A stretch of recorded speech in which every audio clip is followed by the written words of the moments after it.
دوسرا سوال ہے، کراچی میں رمضان المبارک میں غیر جماعت 3 روزہ اور 10 روزہ تراویح پڑھاتے ہیں، یہ کیا حضور صلی اللہ علیہ وسلم کے زمانے میں بھی سلسلہ تھا؟ تراویح 3 روزہ اور 10 روزہ تراویح، یعنی کہ 3 روز میں قرآن شریف اور 10 روز میں قرآن شریف ختم کرتے ہیں۔ 3 روزہ اور 10 روزہ تراویح کا کوئی ثبوت نہیں ملتا رسول اللہ صلی اللہ علیہ وسلم کے زمانے میں، اور تراویح بھی نہیں ہوا کرتی تھی۔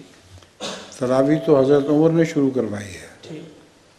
حضرت رسول کریم صلی اللہ علیہ وسلم کے زمانے میں تو لوگ تہجد کے وقت ہی اٹھ کر نماز تہجد پڑھا کرتے تھے۔ تراویح کا رواج اس لیے پڑا کہ بہت سے مزدور ایسے تھے جو دن بھر محنت کرتے اور رات کو گہری نیند سو جانے کی وجہ سے تہجد کے وقت ان کی آنکھ نہیں کھلتی تھی، تو ان کی خاطر حضرت عمر رضی اللہ تعالیٰ عنہ نے تراویح کا رواج شروع کیا، اور یہ 3 روزہ یا 10 روزہ کی تو کوئی بحث نہیں آتی۔ یہ